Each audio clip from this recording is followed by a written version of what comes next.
All right, we're a go. I need to. Thank you, Kai. It is November 13th, 2023.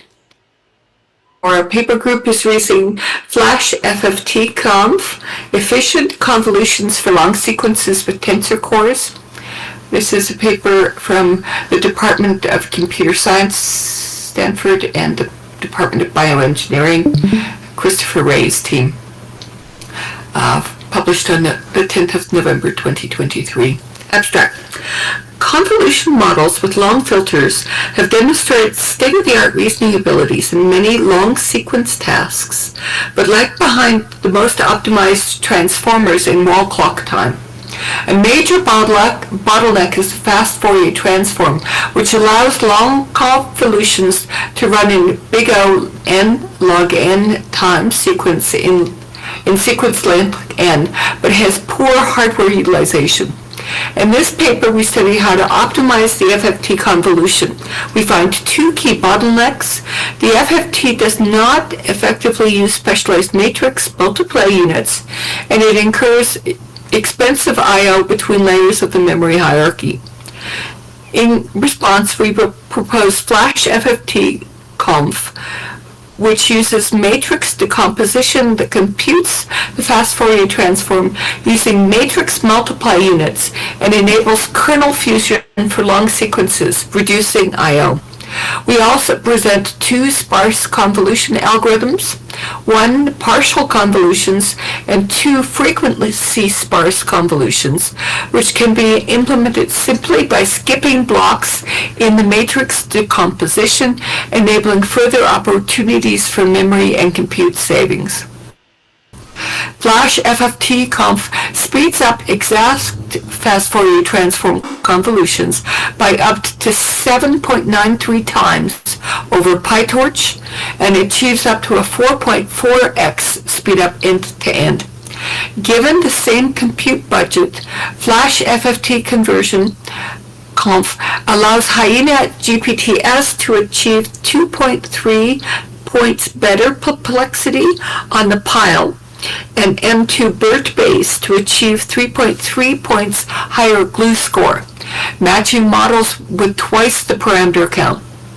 FlashFFTConv also achieves 96.1% accuracy on path 512, a high-resolution video task where no model had previously achieved better than 50%.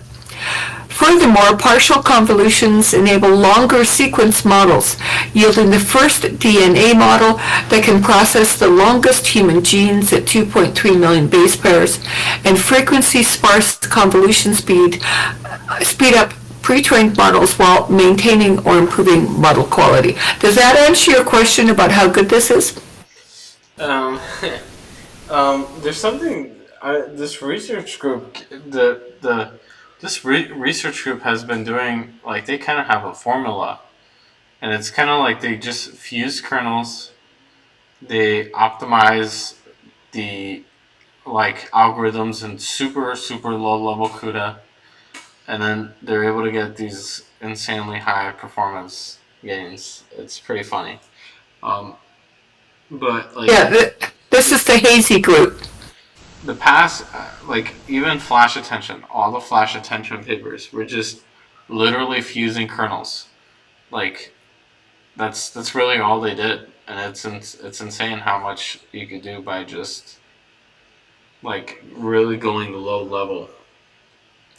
It is pretty insane that they were able to process.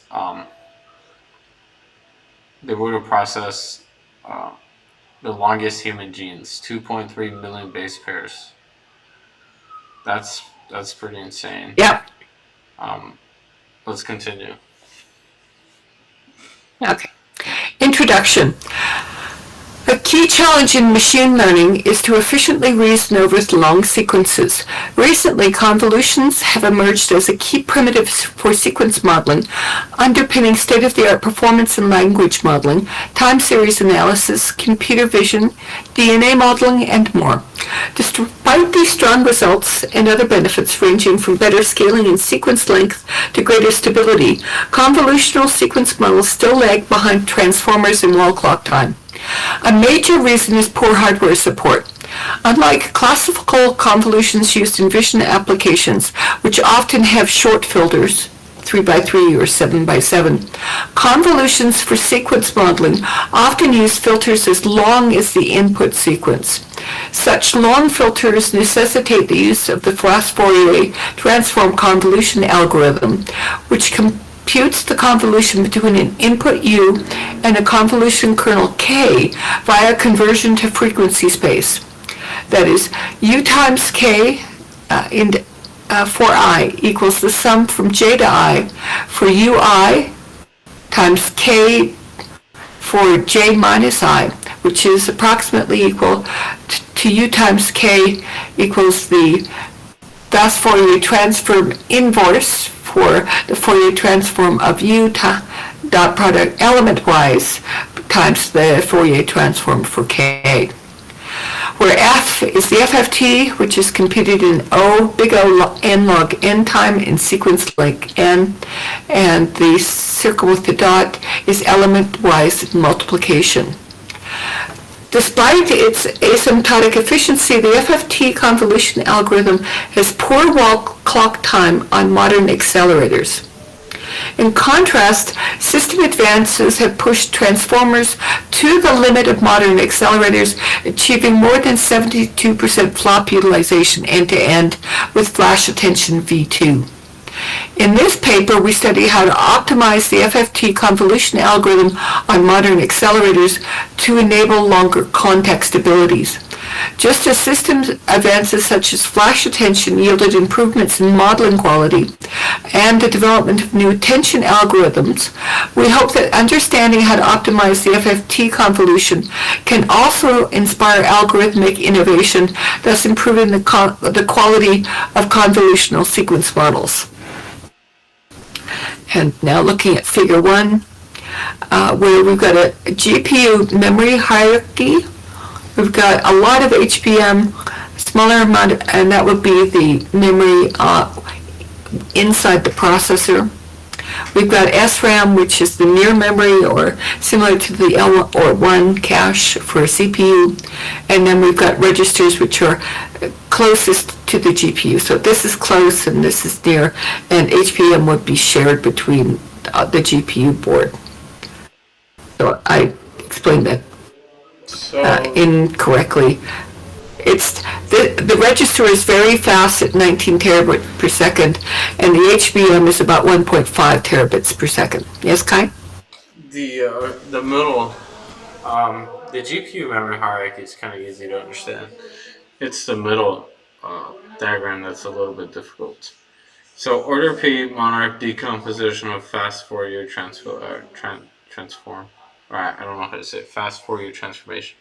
Convolution with P is equal to 2. So the first step, they take a tensor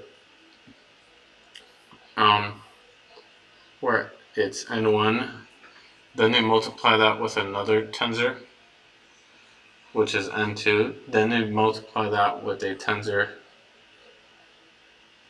IFFT, and then they subtract. You missed it.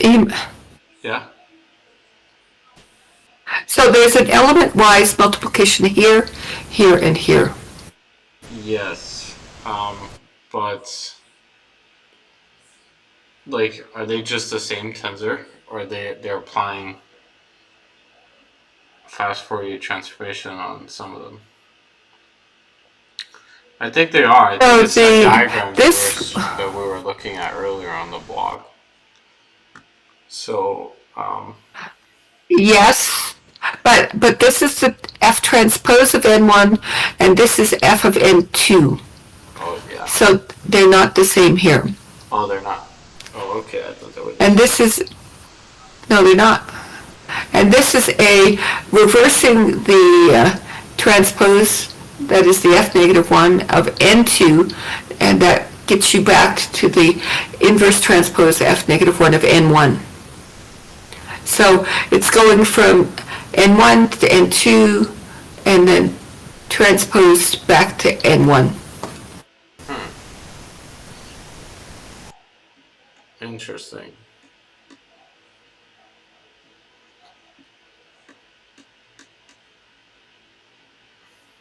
And I don't understand the middle right, the kernel fusion. So basically, like, look at all those operations PyTorch has. Those are just like, those are all just different operations that they're doing. And this is what I was talking about. They're just fusing the kernels, reducing the number of like operations and input and outputs by a lot. And that's what the fused kernel means here. They're just basically like, they're removing a bunch of the stuff, or like they're removing a bunch of the operations that are just not useful, and they're also shortening the time of these existing operations by implementing them in CUDA. So this is what I kept talking about, fusing the So kernels. it's approximate. Okay, so it's approximately as fast as the padding function for PyTorch. Maybe, yeah. A little bit more though. Or same, whatever. Yeah. So in about Okay, a little that's less pretty. quarter of a second. Or quarter of a millisecond. So they can do the whole thing before PyTorch is even getting warmed up. Yeah. That's the power of CUDA. Okay. Yeah. So And the right, it introduces analogs of sparsity for convolutions. Why is sparsity important here? So time, frequency, because it also makes it faster. So faster convolutions.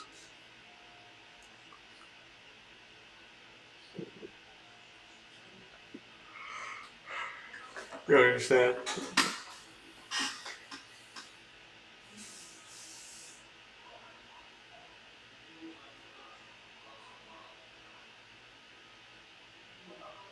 I think I'm tired, but I'm not following why sparsity on the convolution would make it faster. Why not? It's pretty obvious to me. You're just dropping out some information so you don't compute the convolution of every vector. Oh, okay. That makes more sense. Thank you. Shall I move on? Yeah. For short sequences, the FFT convolution is relatively easy to optimize. Kernel filters are often shared across many batches, which allows pre-computing the FFT of the filter KF equals Fourier KF and reusing it in a batch. U times K equals F inverse of FU element-wise multiplied by KT.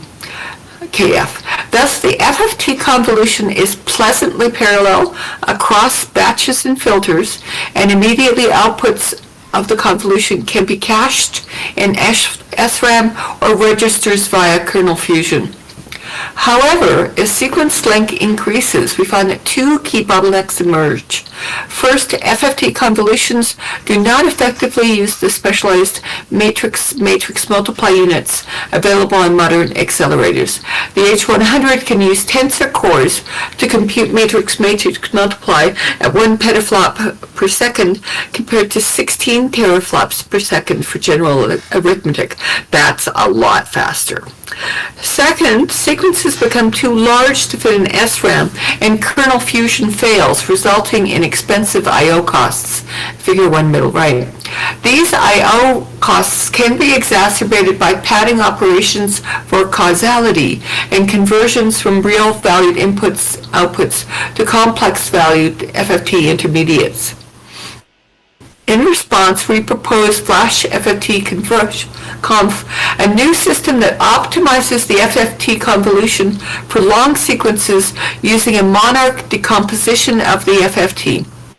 An order P Monarch decomposition rewrites the FFT as a series of P matrix-matrix multiply operations, which can be efficiently mapped onto hardware.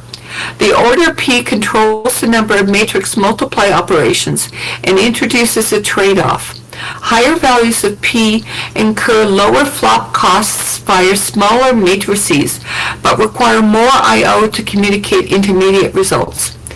Using a simple GPU cost model, we show how to adjust P based on the sequence length to balance the flop cost and I/O cost.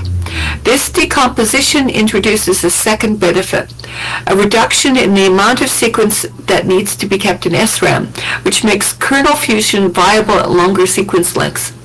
As a result, FlashFFTConv scales across 4 orders of magnitude in sequence length from 256 to 4 million. FlashFFTConv also exploits a real-valued FFT algorithm to cut the length of the FFT operation in half and selectively skips portions of the matrix multiply operations when the input is zero padded.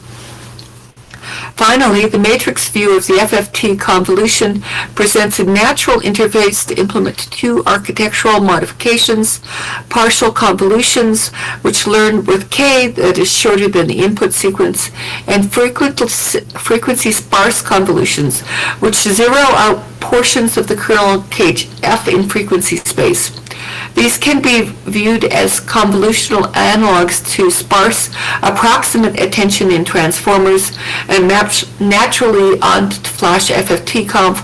Both algorithms can be implemented simply by skipping portions of the matrix decomposition, thus reducing memory footprint and wall clock time.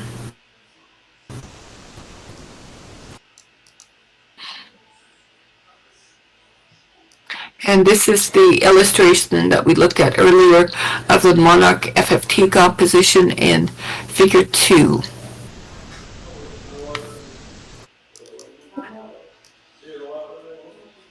The FFT columns that it's twiddled, which is an element-wise multiplied by E plus or minus 2 pi ijk divided by n, then an FFT on rows, and then a transpose of the output.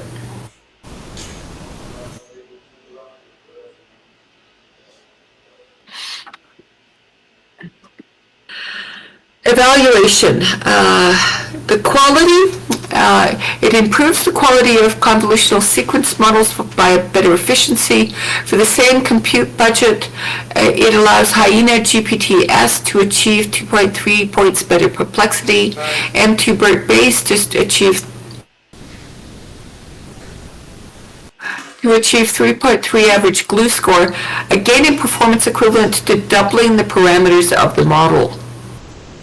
Efficiency, it makes convolutions more efficient across 4 orders of magnitude in sequence length, leading speedups of up to 7.93 times and memory savings of up to 5.6 times over PyTorch. FlashFFTConv achieves up to 62% end-to-end flop utilization, only 10% less than Flash Attention v2, and is faster in wall clock time than Flash Attention v2 end-to-end at sequence length 2K, and longer due to lower flop costs. Oh, Jan LeCun must be so excited at this paper. Longer sequence models. It enables longer sequence models and higher resolution image classification. It yields the first model that can solve the challenging Path 512 task, sequence length 256,000, from the long-range ARENA benchmark. In DNA modeling, FlashFFTConv uses partial convolution to extend hyena DNA to 4 million sequence length, yielding the first model that can embed the longest human genes up to 2.3 million base pairs at single nucleotide resolution. Overall, we hope that FlashFFTConv enables further adaptation of convolutional sequence models and that the insights from our work help inform the design of better hardware-efficient architectures. This is exciting. Background. FFT convolution. Recall the definition of a convolution operation, which is U times K times indexed by I times I equals the sum from I to j of uj times k I minus j. Computing this formula directly incurs big O n times nk flops in sequence length n and kernel length nk. For long convolutions where nk equals n, a popular strategy is to use the Fourier transform to convert the signal u and kernel k to the frequency domain and compute the convolution using pointwise multiplication in frequency domain using equation 1. Critically, a Fourier transform Fn over an input length of n can be computed in big O n log n time using the FFT, bringing the overall cost of the long convolution from big O n squared to O n log n. We note that the FFT convolution technically computes a circular convolution, the sum from j to n of u sub j k I minus j, where I minus j is less than 0, loops back to the end of k. For this reason, u and k are often padded with zeros to compute a causal convolution. Monarch FFT decomposition. Figure 2 shows a demonstration of the order 2 Monarch FFT decomposition. For n equals n1 times n2, an order 2 Monarch FFT decomposition rewrites Fourier sub big N equals p for I sub n2 times the Kronecker product of f of n1 times dp to the negative 1 times I of n1 Kronecker product of f of n2p, where the cross denotes the Kronecker product. Fn is the n times n discrete Fourier matrix. P is a permutation matrix that reshapes the input to n1 times n2, transposes it to n2 times n1, and then reshapes it back to n. And D is in complex n times n, a diagonal matrix containing correctional values called twiddle factors, which is in reference 6. Higher order Monarch decompositions recursively apply the order 2 decomposition to f of n1 or f of n2, which reduces flop costs but increases the number of permutation operations, which increases I/O costs. And discussions of GPUs and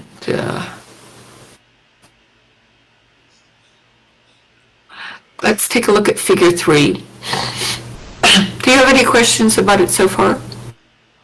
No. So figure 2 or figure 3? Okay.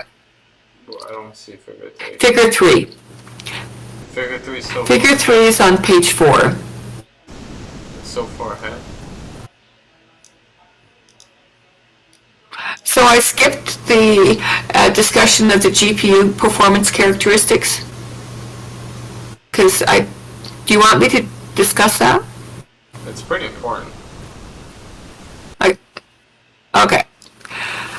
We provide GPU performance characteristics. We provide some background on the GPU memory hierarchy and available compute units, as well as compute-bound versus memory-bound operations. We focus on GPU programming in this paper, but the general principles extend to most hardware accelerators. GPU compute model and memory hierarchy. GPUs have a memory hierarchy consisting of global memory, HBM, shared memory, SRAM, and registers, as shown in Figure 1. Lower and larger levels of the memory hierarchy may have more space, but are much slower, whereas higher, smaller levels of memory hierarchy have less space, but are much faster. The memory hierarchy is closely tied to the GPU compute model. A GPU is composed of many independent streaming multiprocessors, SMs, each of which is composed of independent threads. HBM is shared amongst all SMs, but each SM has independent SRAM. The SRAM is shared among all the threads in the SM. Each thread has access to its own registers, but cannot access the registers of other threads. Thus, performing global operations between SMs requires moving data to and from the HBM, whereas independent work in each SM can remain local in SRAM. GPU compute units. Modern GPUs since the V100 have specialized matrix multiply units called Tensor cores, which can compute matrix multiply operations with much higher T-flops than the general purpose compute units. For example, the H100 Tensor core can compute matrix multiplication between 16 by 16 matrices at 1.0 petaflops, whereas the general purpose compute units can only compute at 67 teraflops. Much faster. Memory-bound versus compute-bound operations. GPU operations can be memory-bound or compute-bound. Memory-bound operations are bottlenecked by the amount of I/O between HBMs and the registers they need to perform, and are limited by the bandwidth of the memory hierarchy. Examples include simple pointwise operations such as addition or multiplication, as well as most traditional FFT implementations. Compute-bound operations are bottlenecked by the amount of flops they need to execute and are limited by the speed of the compute units. Examples include large matrix multiply operations. Kernel fusion. A popular method for reducing I/O costs is kernel fusion, loading data from multiple operations into SRAM, computing them independently in each SM, and then writing the final results back to the HBM. Kernel fusion is common and can be automated for pointwise operations, but is more challenging for complex operations that require referencing multiple pieces of data. For example, fusing the operations in attention was not common until the development of flash attention, reference 24. I didn't know that about flash attention. I mean, I know it was a big speed up, but I didn't realize that that was how it did it. I guess I haven't read that paper yet. Yeah. Well, not many people know CUDA, so you can't use any operations.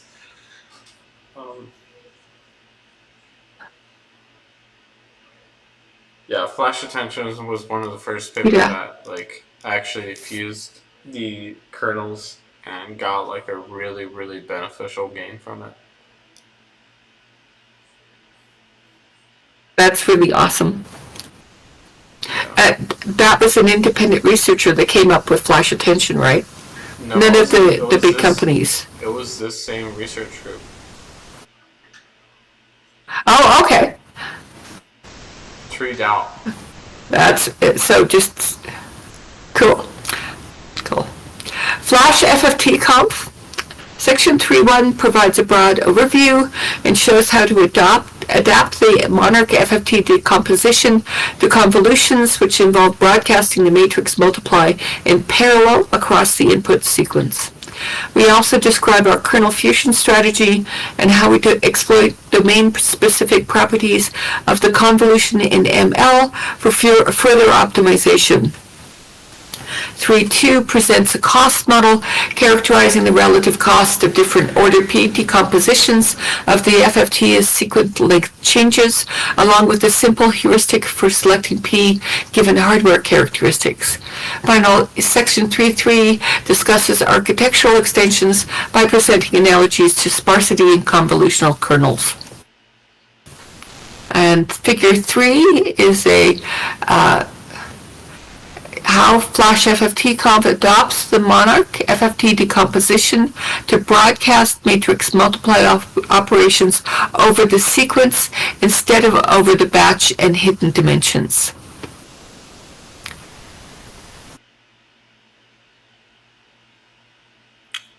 Let's check out the algorithm. The algorithm. I'm still trying to figure out figure 3, but I'll keep going. Oh. The algorithm. So fast. I don't know what the F is. I don't know if that's fast Fourier transform or whatever. Broadcast over BH is batch and height. Hidden dimension. Oh, batch and hidden dimension. So you have the batch and hidden dimension of a tensor. It's split up. Then you broadcast over the sequence. I don't know what that means. Then you have, then you apply the element-wise multiplication and you transpose it from the looks. Yeah, you transpose it. Mm-hmm. Then you have the final tensor. And the bottom row is this converts HBM permutation simple matrix transpose operations in SRAM.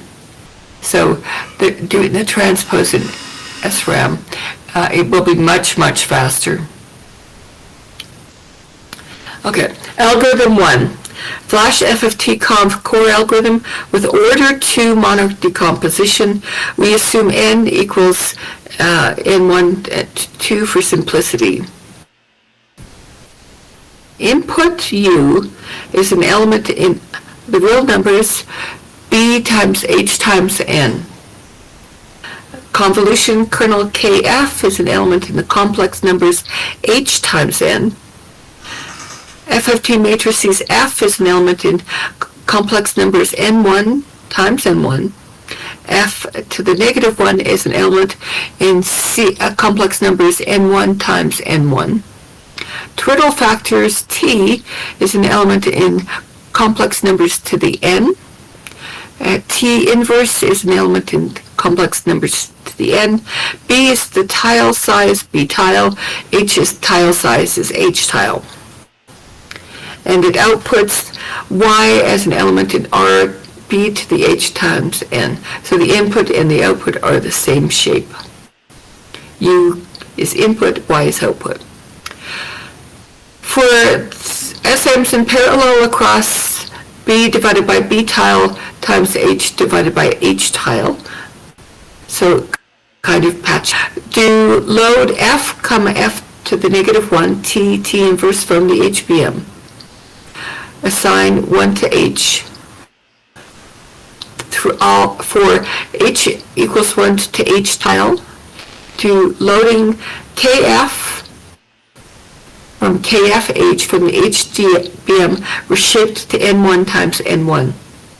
For b equals 1 to b tile, do load x, which is the input b comma h from the HBM, reshaped to n by n. X is assigned f transpose times x times t, the twiddle factor, times f. X is then assigned x times the kernel factor, y is then assigned x to the f negative 1 transpose times the twiddle factor inverse times f to the negative 1, which is the inverse FFT decomposed into two steps, and then we write y transpose to the HBM. So they decompose the FFT twice and then do an element-wise multiply with KF.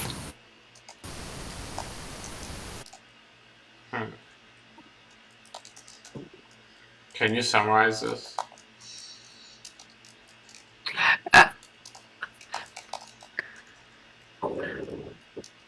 Summarize it.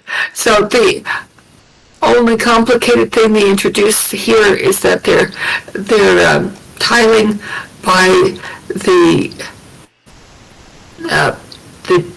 batch tile size and the hidden factor tile size. The rest is what they described in Figure 2. They are doing an FFT, an element-wise multiplication with the kernel, and then an inverse FFT. The memory management, they're pretty clear about that they load from HBM and rewrite to the HBM, which they have to do because of the size of the data they're working at, but they're doing most of the operations in parallel because the outer loop is SMs in parallel.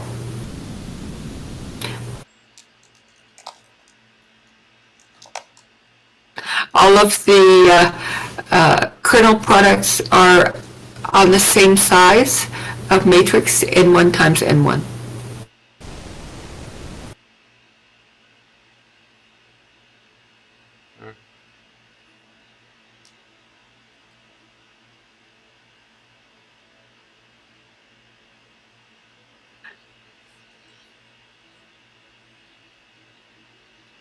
Any other remarks on this algorithm? Don't tell you what the twiddle factor is. I'm sure they'll discuss it later. What do you think? A lot of the stuff here is a lot of like hardware stuff. This algorithm could be a lot shorter if it was just like apply FFT to the tensor, then transpose tensor. You know, like it would be much simpler if it was like they didn't include any of the like hardware stuff.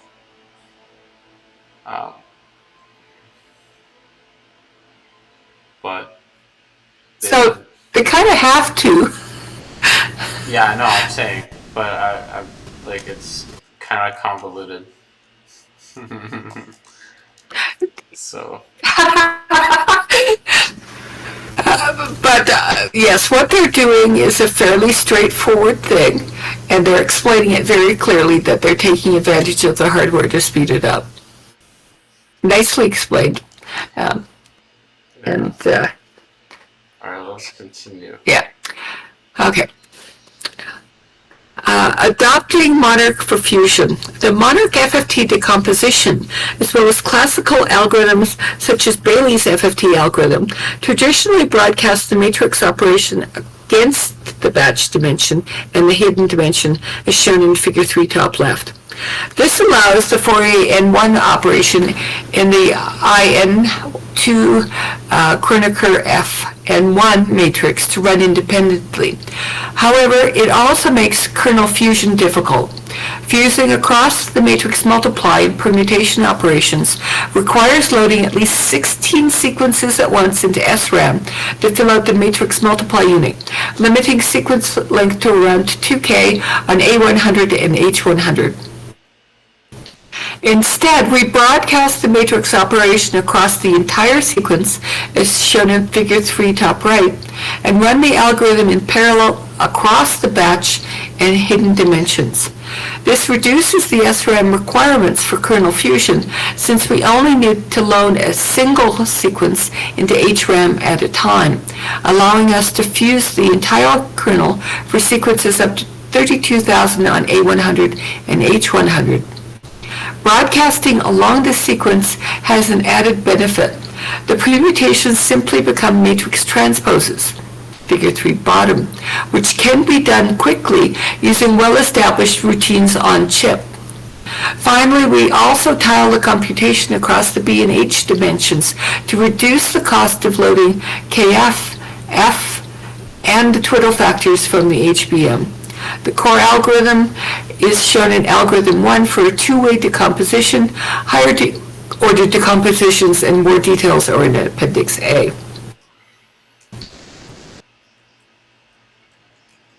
Any questions about that? Negative. Okay. Kernel fusion and recomputation. The Monarch decomposition allows kernel fusion for long sequences.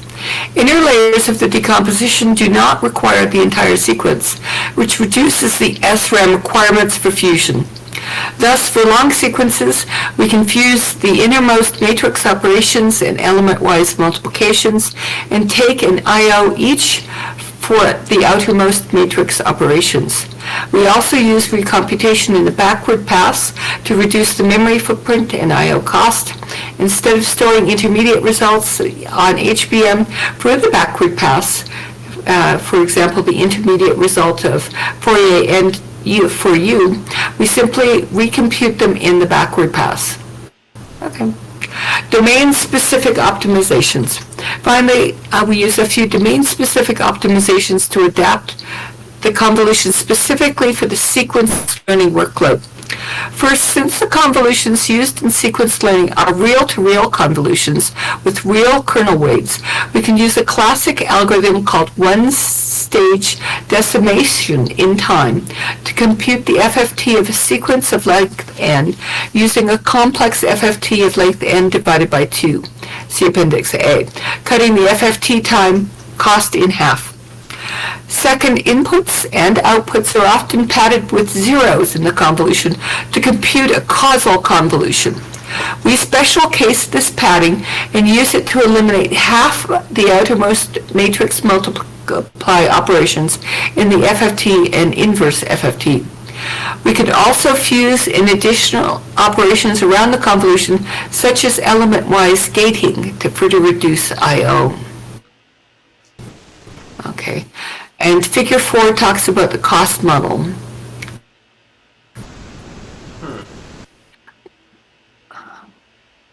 For short sequences,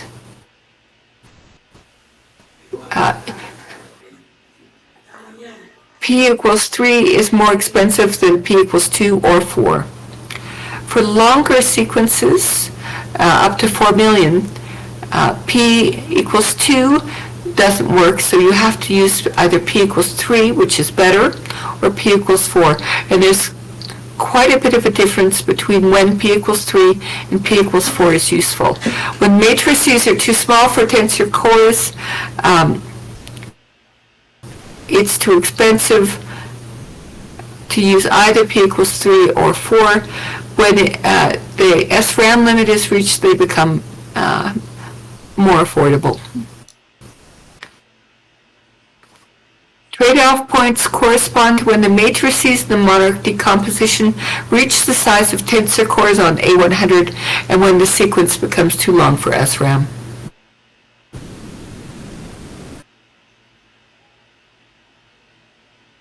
Any questions about this? No. Okay. Cost model of order P Monarch decomposition. We present a formal cost model for an order P Monarch decomposition of the convolution based on sequence length. The cost model accounts for both the cost of compute and I/O, similar to a roofline analysis, reference 54. Let B and H be the batch size and model hint dimension, respectively, and assume that we compute the convolution in half precision. Let n be the sequence length, and let n equal the product from I equals 1 to p times ni be the product of p factors. For simplicity, we assume that n is a power of 2. Let mu be the size of the matrix matrix multiply unit on the GPU, that is 16 for an A100 and H100. Let tau G and tau M be the empirically achievable flops on the GPU for general purpose arithmetic and matrix multiply arithmetic respectively. For convenience, we denote gamma Ni as a helper function that returns tau gamma G if Ni is less than mu, and tau matrix if Ni is greater than mu. Finally, let sigma H and sigma S be empirically achievable bandwidth for HBM and SRAM respectively. Sample values for these constants are given in Appendix C. Now we can present the cost of an FFT convolution with an order P Monarch decomposition. Let little omega I be a helper function that returns the bandwidth of the memory where the intermediate results of decomposition step I is stored. The overall cost of the convolution using an order P Monarch decomposition is given as the following: C equals B times H times the sum from I from 1 to P of 16 n times Ni divided by gamma Ni plus 4n divided by little omega I. And it is graphed in figure 4, which we've looked at.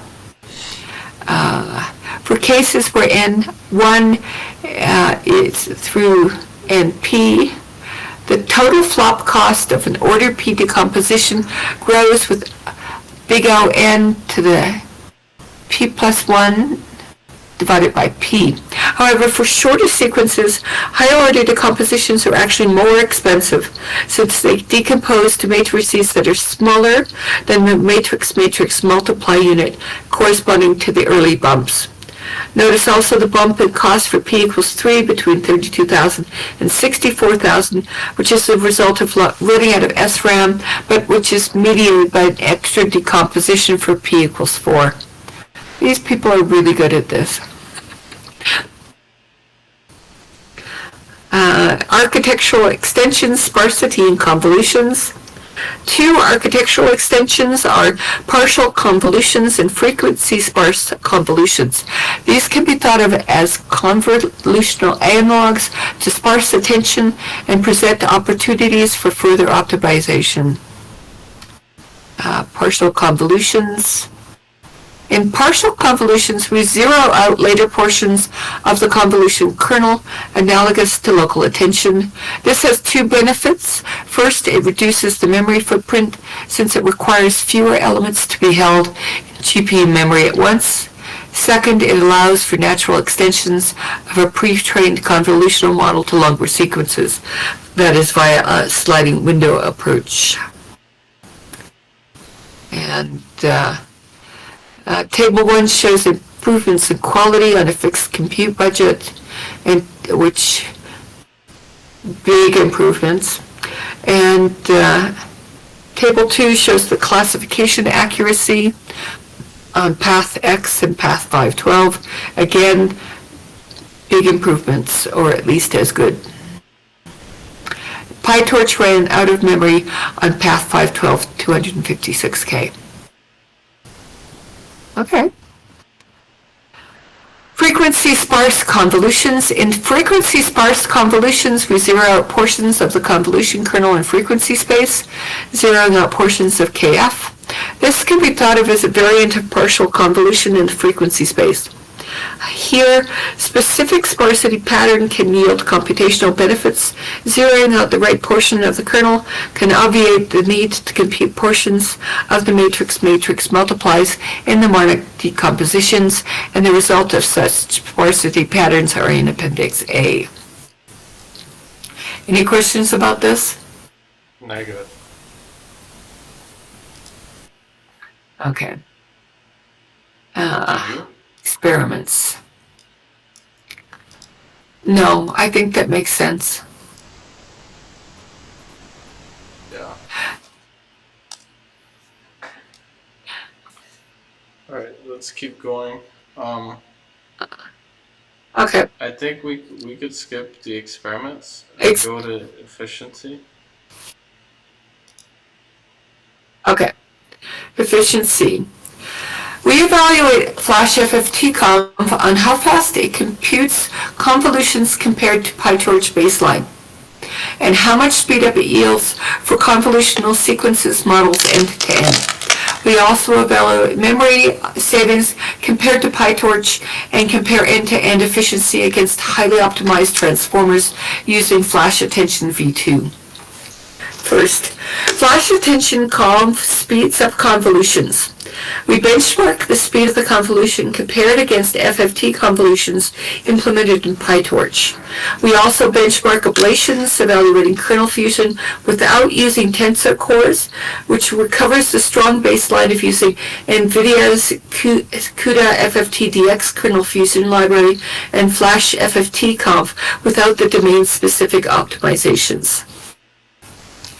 Table 3 shows that FlashFFTConv outperforms PyTorch FFT convolution across all sequence lengths by up to 6.54x.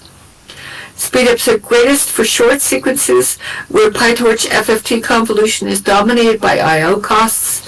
Speedup is more modest for longer sequences, which incur additional I/O costs between registers and SRAM for the p equals 3 and between SRAM and HBM for p equals 4.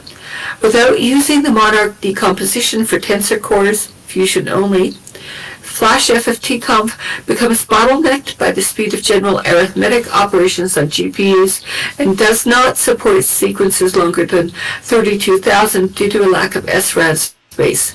Further benchmarks are given in Appendix B. And any questions about that? No. Okay.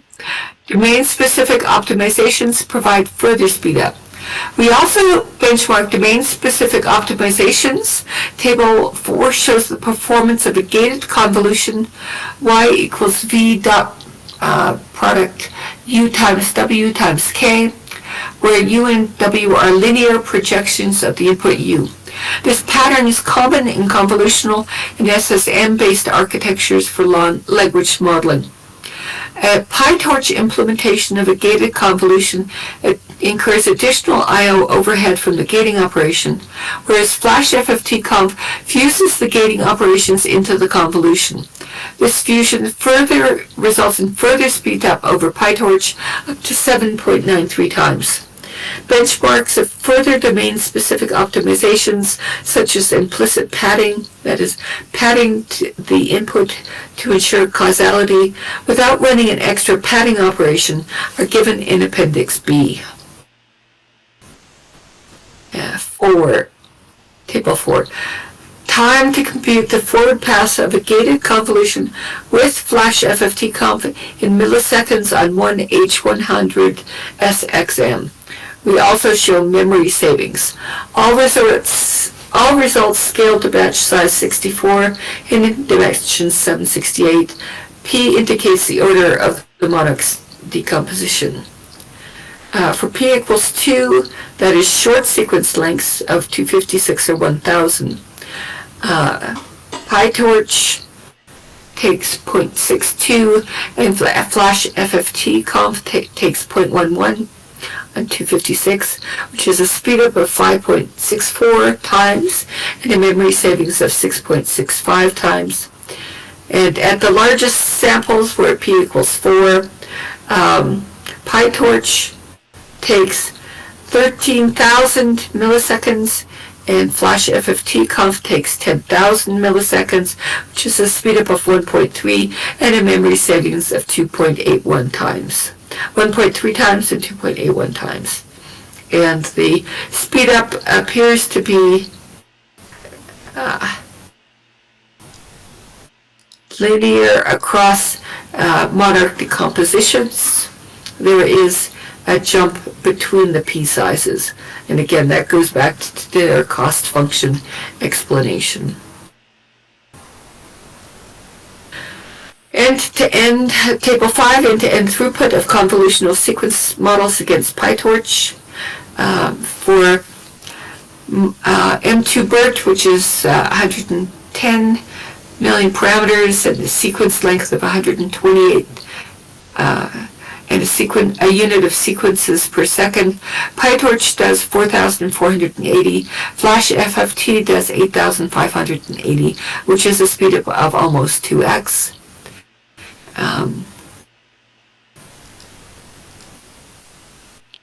For all of them, the speedup is at least 1.3x, and on Hyena DNA, which has the very, very long sequences of 1 million, PyTorch will do 0.69 sequences per second, and FlashFFTConv will do 3 per second, which is a 4.4x speedup.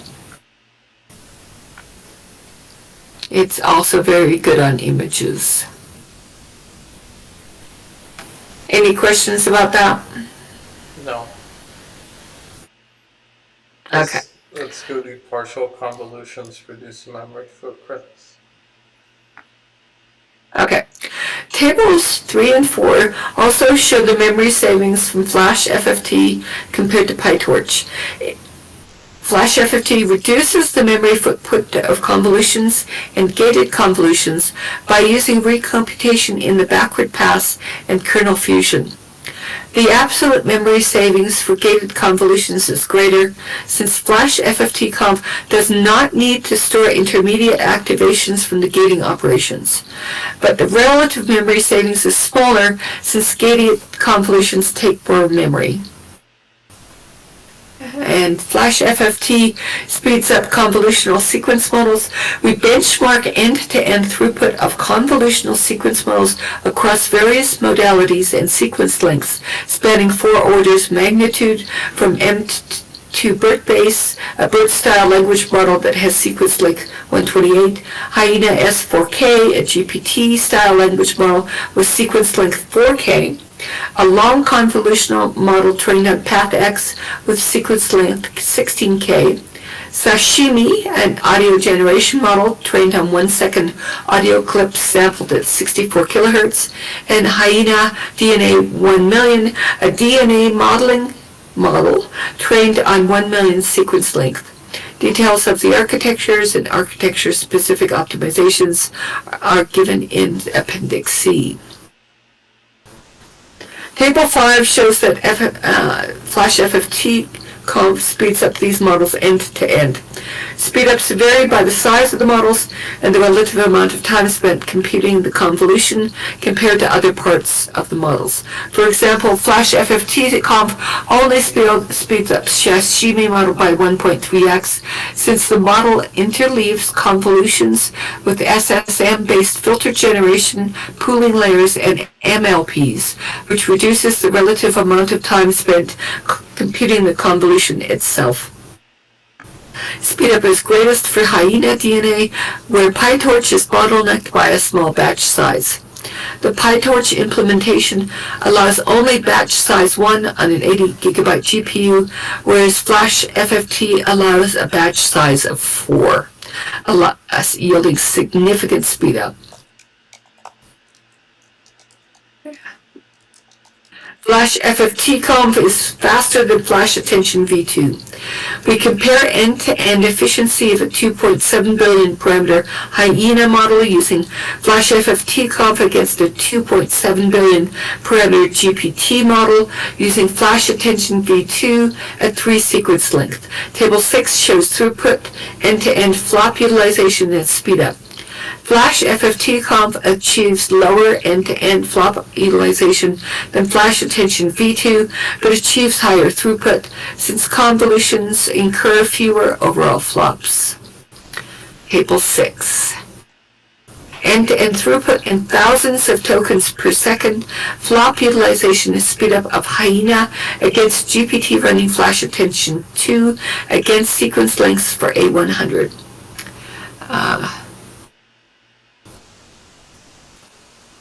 We've got 3 different models, a 2K, an 8K, and a 16K.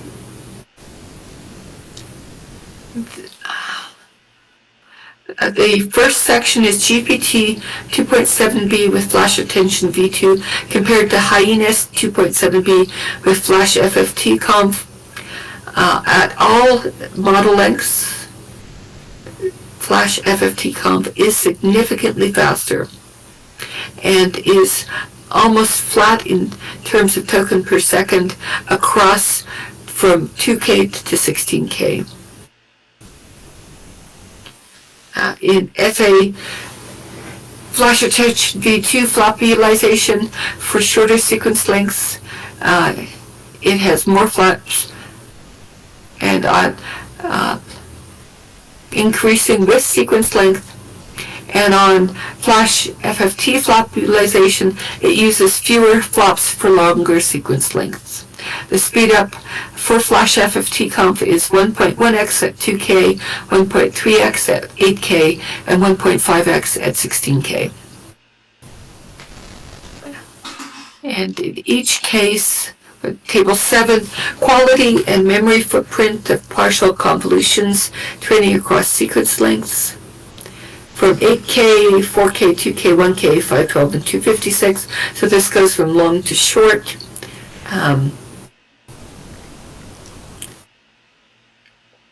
PPL lower is better. At 8K, it's 13.8, and at 256, it's 14.2. Memory is 32 gig at 8K and 5.8 gig at 256. Again, linearly reducing with sequence length. Alright, let's go to partial convolutions, reduce memory footprint. Okay. Partial convolutions reduce the memory footprint of models in both language modeling and DNA modeling. A large proportion of the convolutional filters can be pruned without impacting downstream quality. Table 7 shows that a Hyena S8K model can be pre-trained with a much shorter convolution kernel, as short as 2K, without negatively impacting quality. Partial convolutions yield another benefit. We can naturally extend the sequence length of existing pre-trained models. We extend a pre-trained Hyena DNA 1 million model to 4 million sequence lengths with promising PPL results, yielding the first model that can embed the longest human gene at single nucleotide resolution. That's a big breakthrough. Frequency-sparse convolutions increase throughput. Frequency-sparse convolutions can increase the speed of convolutions and may also have positive effects on quality. Table 9 shows that we can set up to 79% of the entries of kernel KF to 0 without losing quality. Sparsification in frequency space may even improve the quality of pre-trained models slightly. The PPL, that is perplexity, of a pre-trained Hyena DNA 1 million model improves by 0.01 points after its kernels are 75% sparsified in the frequency space, potentially as a result of removing high-frequency noise. Sparsification also yields up to 1.4x speedup in the convolution by skipping entire blocks of the matrix multiplies in the Monarch decomposition. Appendix C provides more details about the sparsity patterns used in Table 9.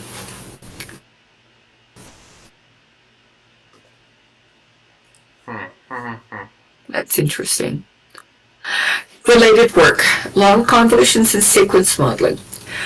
Long convolutional models have emerged as a promising alternative to transformers for sequence modeling, and they list about 10 papers.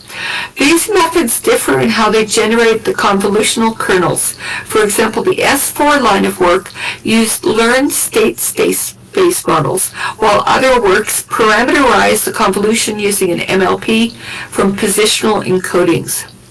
However, all the models operate by taking a convolution over the input sequence with a kernel as long as the input, y equals u times k, where u is in R batch times hidden layers times n, and k is in R h times n.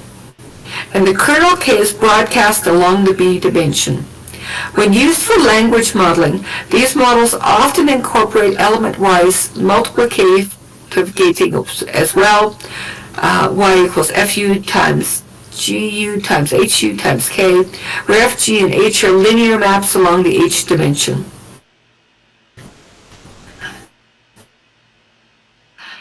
long context applications. Long convolutional models have been especially helpful for long context applications such as DNA modeling and speech synthesis. In DNA modeling, most longer context genomic models have relied on either tokenization or downsampling. However, recent work has suggested that modeling DNA directly from base pairs can yield downstream improvements in quality, which requires longer sequence lengths. Like DNA modeling, speech synthesis has also benefited from long context modeling.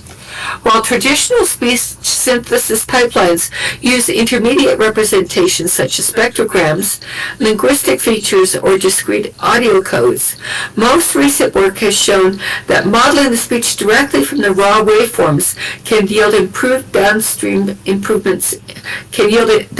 improvements in quality. Again, such models require long sequences to model audio at the rate at which it is naturally sampled, necessitating long sequence modeling.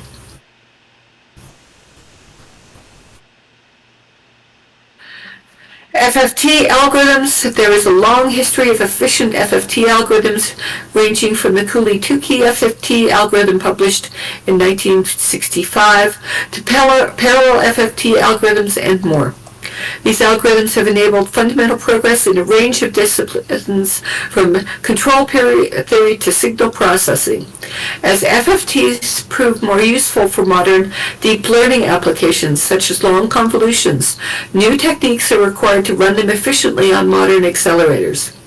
Our work continues a line of work exploring how to use tensor cores for FFT convolution and extends the algorithmic capabilities to much longer sequences. Sparsity in deep learning. As deep learning models have grown larger and deeper, there is increasing interest in reducing the cost of training and running models. Sparsity in particular has received a great deal of attention and has a long history in machine learning, including work on pruning neural networks, finding lottery tickets. Our work in partial convolutions. Do you know what a lottery ticket is? In machine learning or in real life? Yes, in machine learning. Do you know what a lottery ticket is? No. We probably should read that paper then. The lottery ticket theory says that sometimes when we train really, really big models, we just get lucky. That is, we find a lottery ticket and we don't have to train as far once we find the happy path in the model. It's a good paper. I've read it, and perhaps we should read it. So much of what we're doing with these very, very large models is increasing our luck surface. Moving on. Our work in partial convolutions and frequency sparse convolutions relates to this line of work as an analog of sparsity in convolutional filters. The Monarch decomposition is also clearly related to structured matrices. Structured matrices have subquadratic sigma, that's O n squared for dimension n times n parameters in runtime, such as sparse and low rank matrices, and fast transforms, Fourier, Chebyshev, sine divided by cosine, orthogonal polynomials. Structured matrices can often be computed with simple divide and conquer schemes and can be used to represent many fast transforms. Optimization of deep learning primitives. There is a rich history of optimizing deep learning primitives. Many techniques such as kernel fusion aim to reduce data movement. Recently, libraries such as PyTorch 2.0 have added kernel fusion automatically. Other techniques include checkpointing, wherein one stores fewer intermediate results and recomputes others on the fly when they are needed, trading additional computes for memory. Many algorithms also have hand optimizations that can remove unnecessary compute or memory accesses. Another line of optimization techniques aims to reduce flops. MLPs and attentions are particularly popular targets of flop reduction by a sparse factorization of weights or sparse low-rank approximation of attention and their combinations. Conclusion. We present FlashFFTConv, a new system for optimizing FFT convolutions for long sequences. We show that FlashFFTConv improves quality under a fixed compute budget, enables longer sequence models, and improves the efficiency of long convolutions. We also show that analogs of sparsity and convolution filters map naturally onto FlashFFTConv's compute model and can reduce memory footprint and runtime. We hope that our work will help support further adaptation of convolutional sequence models and that our insights can help inform the design of future architectures. What do you think? I think this should have been done a long time ago. The main innovation in this paper is the fused kernel. That's it. If someone knew CUDA really well, they could have done this. They should have done this. How long is a long time ago in that sentence? Well, yeah, definitely a lot earlier this year. Weeks ago? No, probably months ago. I'm thinking it may have taken them a while to run the tests. Yeah. Low-level CUDA details. Yeah, they have a whole section on CUDA. So it's definitely a good paper. They definitely did do some crazy things. Yeah, this will probably become the new most used convolution. For sequence models, definitely. Yeah. I think flash attention is still going to win for transformer models. Yeah, absolutely. Thank you, researchers, for making our world faster.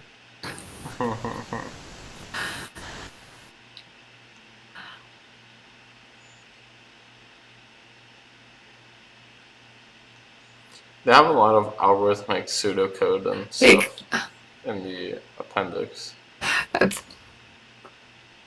They used only 8 A140 gigabyte GPUs or a box with 8 HM100 SXM GPUs. That's probably what they had in the lab. That might have been why it took a while. That's not a lot. If they were at... No, it's a lab. It's an academic lab level compute. That may be why this took so long.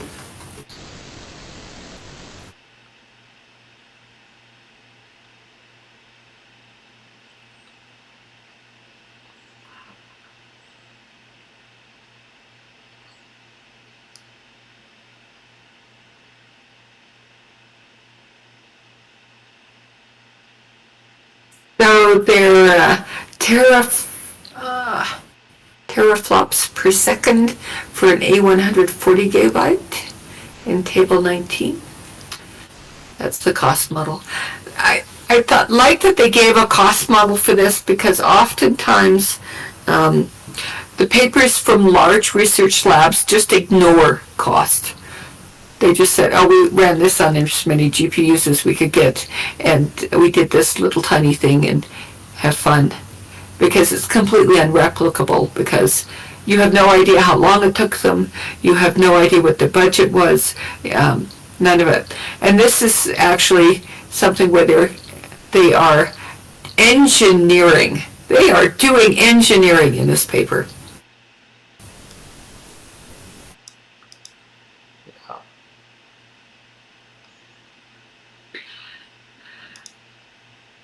Any questions about this, Kai?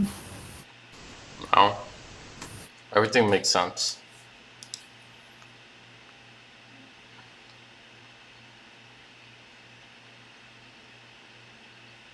Yes. This was a well-written paper with a lot of gnarly technical details and great machine sympathy. Thank you for letting me read this one. This is the sort of thing I really like. Yeah, the human gene thing was pretty surprising. I didn't know that.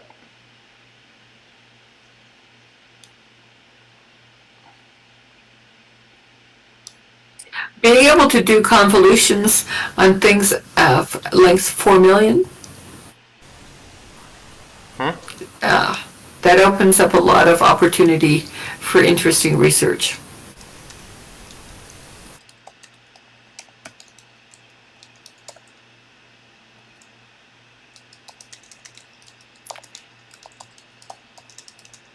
Thank you, Kai. I think I'm about done for.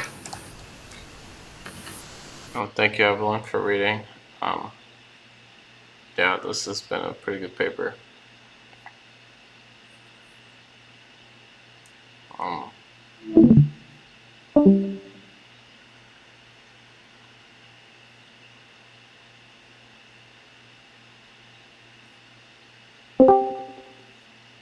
Really tired.